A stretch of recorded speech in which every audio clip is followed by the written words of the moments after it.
चाहिए, वो मैंने लिख दी रेड से। डन है? जी सर। ओके, तो अब देखिए 1774 चेन ऑफ कॉन्स्टिट्यूशनल डेवलपमेंट में सबसे पहली चीज मैंने लिखी है 1774। वो क्यों लिखी है? अगर आपको याद हो जाहिदा, वॉर ऑफ बक्सर किस साल हुई थी? War of Buxar sir 1764। War of Buxar BUXAR 1764 में, आगाली 1764, जिसमें पूरे बंगाल पर उन्हें कब्जा कर लिया था। 64। शिकस्त दे के भला किसको? मीर कासिम को। ओके, कासिम, मीर कासिम। अब ये तो बात बन गई जनाब। अब बात आगे चलती है। बात आगे ऐसे चलती है कि 1764 में वॉर ऑफ बक्सर के बाद पूरे बंगाल पे कब्जा कर लिया।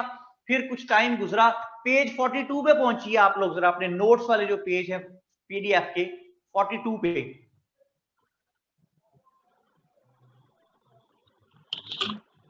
जी जायदा पहुंच गए?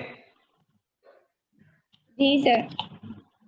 क्या लिखा हुआ इस पे? दो कॉलम्स बने हुए हैं।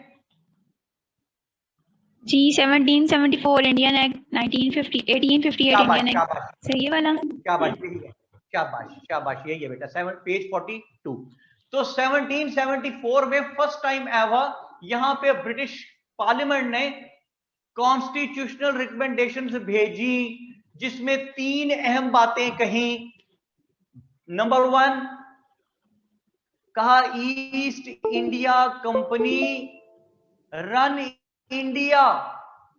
यानी देखें कि कब्जा हुआ है बंगाल पे, ये इतनी सी जगह पे, और कह रहे हैं कि east India company run India. इसका मतलब है कि ये एक डॉक्यूमेंट्री एविडेंस है ब्रिटिशर्स के अगेंस्ट कि भाई आप तो चाहते ही यही थे ईस्ट इंडिया कंपनी से कि वो पूरे इंडिया पे आपका कब्जा करवा दे। ठीक है जी। दूसरी चीज क्या कहते हैं यहां पे? सुप्रीम कोर्ट का सिस्टम लगा दो, 1774 में कह रहे हैं। तो तीसरी चीज बड़ी इंपॉर्टेंट है, गवर्नर जनरल की पोस्ट क्रिएट कर दी। ये है 1774। चीजों को याद करना नहीं है, याद रखना है।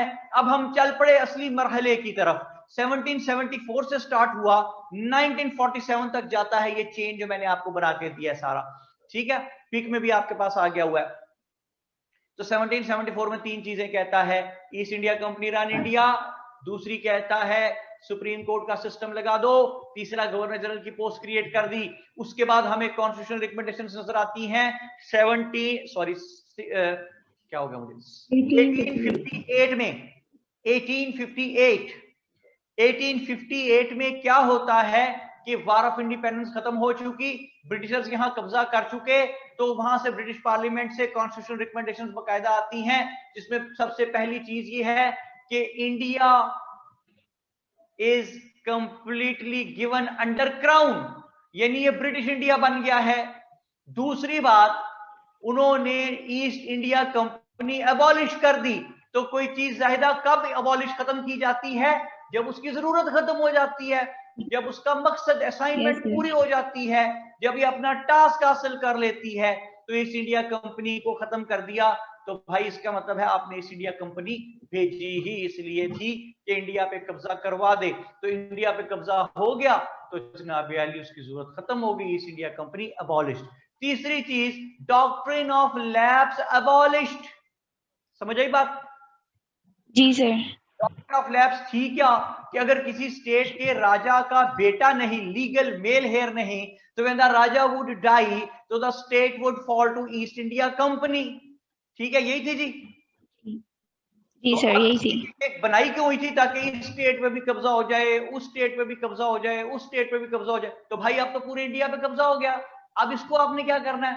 तो that was abolished, doctrine of lapse का असूल भी खत्म।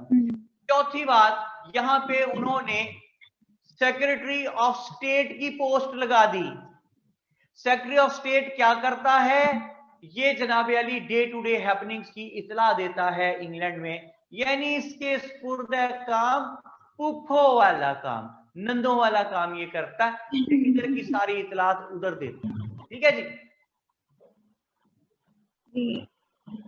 अगली चीज, यहां पे उन्होंने लगा दी पोस्ट वायसराय की। वॉइसराय क्या करता है? एडमिनिस्ट्रेटिव अफेयर्स देखिएगा सारे। जी क्या करेगा जी वॉइसराय? एडमिनिस्ट्रेटिव अफेयर्स देखेगा। और गवर्नर जनरल तो है ही, वो सारे के सारे देखेगा लेजिस्लेटिव अफेयर्स।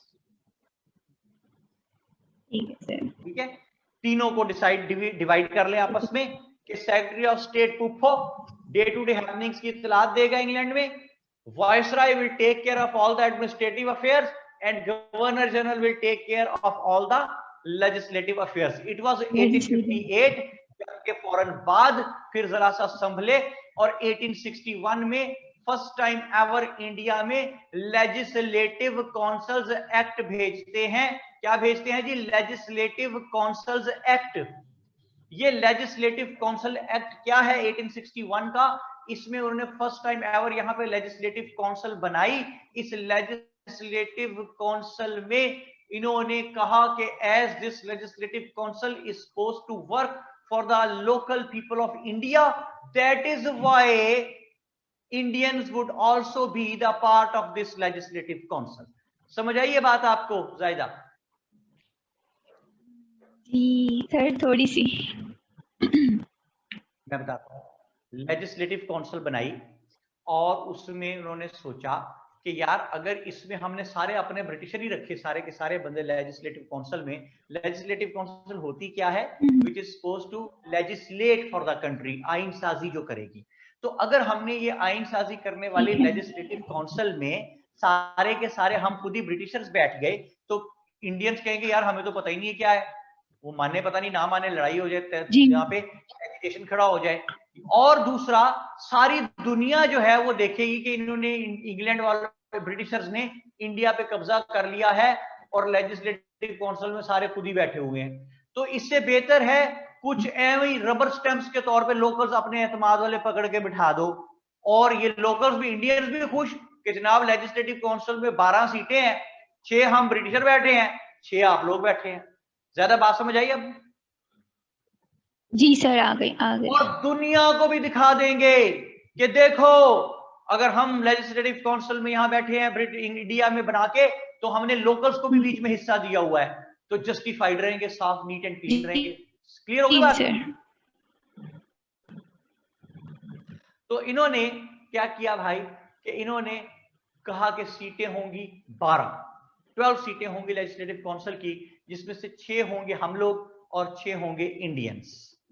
जो 6 इंडियंस रखे वो प्योरली अपनी मर्जी के चुन के रखे कि उनमें से कोई किसी भी स्टेज पे ब्रिटिशर्स से आंखें फेर ना ले, इसलिए अपनी मर्जी के रखे, हैंड पिक्ड। समझ आ गई जायदा? जी सर। ये हैंड पिक्ड क्यों रख रहे हैं? इसलिए कि डरे हुए हैं लोकल से, नेटिव्स से डरे हुए हैं कि ये तो रिवॉल्ट कर देते हैं 1857 में जैसे किया था, तो इसलिए अपनी मर्जी के 6 बंदे रखे 12 में से, लोकल जो 6 रखने थे अपनी मर्जी के रखे। और ये फिर भी डरे हुए हैं कि कहीं ये बगावत ना कर दें, तो कहा you are not allowed to make any question, no question. उन्होंने कहा ठीक है भाई, उन्हें क्या पता था लेजिस्लेटिव काउंसिल क्या होती है, उन्होंने कहा ठीक है भाई कोई सवाल नहीं करेंगे। उन्होंने कहा नो ऑब्जेक्शन, इन्होंने कहा ठीक है भाई नो ऑब्जेक्शन। उन्होंने कहा आप सोचा कि यार एक तो अपनी मर्जी के रख लिए हैं लेकिन फिर भी डर रहे हैं, तो कहा क्वेश्चन नहीं करना, उन्होंने कहा ठीक है नहीं करेंगे। फिर भी डरे हुए हैं ब्रिटिशर्स, कहा ऑब्जेक्शन भी कोई नहीं करना, उन्होंने कहा जी नहीं करेंगे। फिर भी डरे हुए हैं ब्रिटिशर्स, तो कहा सोचा कि कहीं ऐसा ना हो कि रेजोल्यूशन पास कर ले आपस में बैठ के कि जी अब क्वेश्चन कर सकते हैं, तो कहा नो रेजोल्यूशन। इन्होंने कहा ठीक है भाई रेजोल्यूशन भी कोई नहीं करेंगे। ओए फिर भी डरे हुए हैं ब्रिटिशर्स, तो उन्होंने कहा कि veto power with governor general. ठीक है जाहिदा, बात समझ आई आपको? Veto power with governor general, यानी देखिए 1774 में गवर्नर जनरल आया विद फुल पावर, 1858 में गवर्नर जनरल फुल पावर, 1861 में गवर्नर जनरल वीटो पावर, और 1861 में फर्स्ट टाइम लेजिस्लेटिव काउंसिल बनती है। तो सीटें कितनी रखी जाती हैं? 12 सीटें रखी हैं जी उन्होंने। अच्छा जी, वक्त गुजरा, 1892 आया और इसमें उन्होंने सीटें अब के जो 12 थी ना, देखें लोकल्स को आ गई समझ, 1861 में तो मैंने कहा ना इनको पता ही नहीं था लेजिस्लेटिव काउंसिल होती क्या है, तो 1892 तक समझ आ गई क्या होती है। तो इन्होंने कहा ब्रिटिशर्स लेजिस्लेटिव काउंसिल की सीटें बढ़ाओ, इतनी समझ आ गई है। तो 1892 के लेजिस्लेटिव काउंसिल्स एक्ट में वो सीटें जो 1861 में 12 थी, यहां 16 कर दी। ज्यादा समझ आ गई? जी सर समझ आ गई। 12 के सीटों के डब्बा डालें और ये 16 सीटों के डब्बा डालें ताकि आपको याद रहे। जी सर ठीक है। 16 सीटें, इन 16 सीटों में से उन्होंने कहा जी 8 होंगे ब्रिटिशर्स और 8 लोकल्स जो होंगे वो भी, उन्होंने कहा जी एक मिनट ठहरे, लोकल्स ने कहा, देखें समझ कितनी आ गई लोकल्स को 31 ईयर्स में, 1861 से 1892 तक। इन्होंने कहा भाई जी ये जो आपने लोकल्स रखने हैं ना वो आपकी मर्जी के नहीं होंगे, वो हम नाम रिकमेंड करेंगे। तो ब्रिटिशर्स इतने चालाक थे, उन्होंने कहा ओके फाइन भेज दो, 4 नाम म्यूनिसिपैलिटी भेज दे, 4 नाम कॉमर्स चैम्बर कॉमर्स भेज दे, 4 नाम यूनिवर्सिटीज भेज दें, 4 नाम रिलीजियस कम्युनिटीज भेज दें, हम उनमें से एक एक बंदा रख लेंगे। उन्होंने कहा ठीक है। उन्होंने नाम रिकमेंड करके भेजे, लोकल्स ने खुशी खुशी के हम भेज रहे हैं खुद से। ब्रिटिशर्स ने क्या किया, सबका इंटरव्यू किया, जिस बंदे से उनको लगा कि इसके दिल में ब्रिटिश गवर्नमेंट के खिलाफ कोई खार है या इसका कोई बाप दादा 1857 की वार लड़ता हुआ हमारे खिलाफ मारा गया था, इसका मतलब है इसको अंग्रेजों से कोई चपकलिश होगी, कोई कॉन्फ्लिक्ट के अंदर खार होगी, गुस्सा होगा, आउट। एक ऐसा बंदा जो खुद भी ब्रिटिश गवर्नमेंट में किसी कंपनी में नौकरी करता है, अब ब्रिटिश गवर्नमेंट में जॉब करता है, वो बंदा ठीक है, उसे कहा भाई तू आ जा लेजिस्लेटिव काउंसिल में। तो एक तरह से उन्होंने फिर लेजिस्लेटिव काउंसिल अपनी मर्जी के बंदों की ही बना ली। ज्यादा समझ आ गई बात? जी सर बिल्कुल। लेकिन यहां के लोगों को अब समझ आ गई है। इन्होंने कहा भाई जी बात सुने, we should not be treated as mere spectators, कि नो क्वेश्चन नो ऑब्जेक्शन, ये क्या बात है, हम आएंगे तो बोलेंगे तो बैठेंगे तो बात करेंगे। क्या कहा शायद इन लोगों ने, यहाँ के लोगों ने, कि ये कोई बात नहीं कि नो क्वेश्चन नो ऑब्जेक्शन, हम आएंगे तो बोलेंगे तो बैठेंगे तो बात करेंगे। जी क्या कहा शायद, क्या कहा सर ने? कहा हम आएंगे बोलेंगे बैठेंगे तो बात भी करेंगे। नहीं, हम आएंगे तो बोलेंगे तो बैठेंगे तो बात करेंगे, ठीक है जी। कैसे? जी सर नहीं ये हम आएंगे बोलेंगे तो बैठेंगे तो बात करेंगे। ओके फाइन, हम आएंगे तो बोलेंगे तो बैठेंगे तो बात करेंगे। भाई we should not be treated as mere spectators. तो ब्रिटिशर्स ने कहा 100 बिस्मिल्लाह, नोट्स पे नजर रखें, अगर कोई मिसप्रिंट हो तो काट दीजिएगा। इन्होंने कहा कि हम क्वेश्चन करेंगे, अगर आपके पास यहाँ नो क्वेश्चन लिखा हुआ है 1892 में, नो काट दें, क्वेश्चन कर सकते हैं, यस।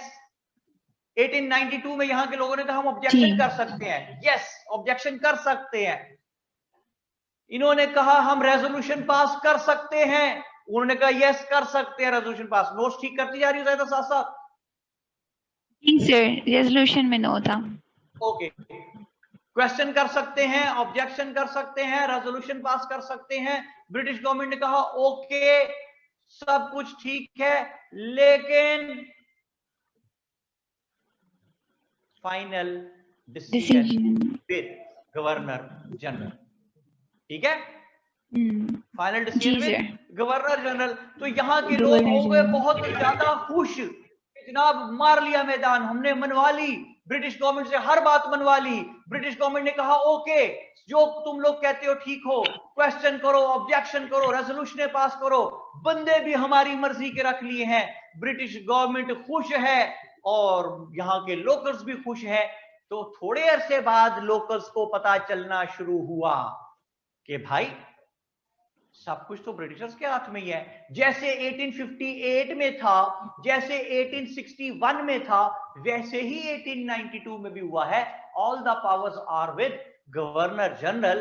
फिर इस लेजिस्लेटिव काउंसिल एक्ट 1892 में मुसलमानों के लिए कोई सेफ गार्ड नहीं, वुमेन की कोई रिप्रेजेंटेशन नहीं। तो आहिस्ता आहिस्ता मेस क्रिएट होना स्टार्ट हुआ कि यार हमें तो मिला ही कुछ नहीं। लोकल्स को समझ आनी शुरू हुई ना कि क्वेश्चन भी कर सकते हैं, ऑब्जेक्शन भी कर सकते हैं, रेजोल्यूशन भी पास कर सकते हैं, लेकिन फायदा क्या, फाइनल डिसीजन तो गवर्नर जनरल के पास है। तो ये एक लावा पकना शुरू हुआ, तंग पड़ने शुरू हुए यहाँ के लोग। ऐसे में लॉर्ड कर्जन आ गया 1899 में, उसने वो पार्टीशन ऑफ बंगाल कर दी। पार्टीशन ऑफ बंगाल हुई तो एक नया रौला स्टार्ट हो गया और कांग्रेस ने तूफान मचाया कि ब्रिटिशर्स आपने हिंदू मुस्लिम भाइयों को लड़ा दिया, आपने बंगाल को 2 हिस्सों में तकसीम कर दिया. You have done an act which is just equivalent to an incident. If there is a conflict between two brothers over a cow, so the decision has been given that the cow should be cut down into 2 pieces. आपने मां काली की मुकद्दस जमीन, the precious land of mother goddess has been cut down into 2 pieces by you Britishers. आपने हिंदू मुस्लिम भाइयों को लड़ा दिया है. पार्टीशन ऑफ बंगाल हो गई. कांग्रेस के लेवल से एजुकेशन, कांग्रेस के प्लेटफॉर्म से एजुकेशन हो रहा है, और ऐसे में शिमला डेलीगेशन होती है, जो कि ये मैंने 1906 रेड रंग से इसको लिखा, बॉक्स में डाला. क्यों जाहिदा? इसलिए कि ये कोई इंप्लीमेंटेशन नहीं हो रही. ये सिर्फ 2-3 स्टेक होल्डर्स बताए थे ना, Britishers, Hindus and the Muslims. उनमें से 2 स्टेक होल्डर्स मुस्लिम्स और ब्रिटिशर्स आपस में बैठ के बात कर रहे हैं. अच्छा, जब नेक्स्ट टाइम कॉन्स्टिट्यूशनल रिकमेंडेशंस बनाएंगे तो इन्होंने मिंटो को क्या कहा था कि मिंटो हमें सेपरेट इलेक्टोरेट दे देना. मिंटो हमें 1/3 रिप्रेजेंटेशन दे दे. मिंटो जॉब्स में कोटे दे दे. हाई कोर्ट में जज मुसलमान लगा दे. मिंटो एमयू कॉलेज को यूनिवर्सिटी बना दे. मिंटो और हमें सोशल प्रोटेक्शन दे दे. मिंटो सोशल प्रोटेक्शन दे दे. ये हाथ मुझे दे दे. मिंटो सुन रहा है ना तू?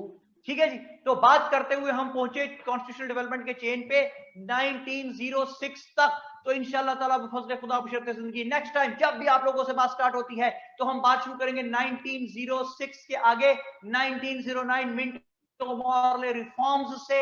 और अब मैंने क्या कहना है जायदा? मैंने ये कहना है कि gentleman, whatsoever we have tried to discuss till now, repeat it, complete it and concrete it and never let it know to anybody else how simple it is.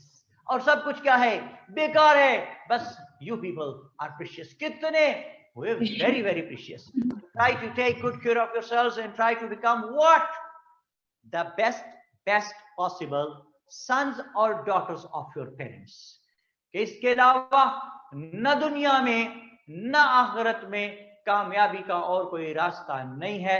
और अगर कोई रास्ता है भी एटलीस्ट तो वो मुझे पता नहीं है. See you all next time. Keep flying and enjoying it. Salman Kafmi signing.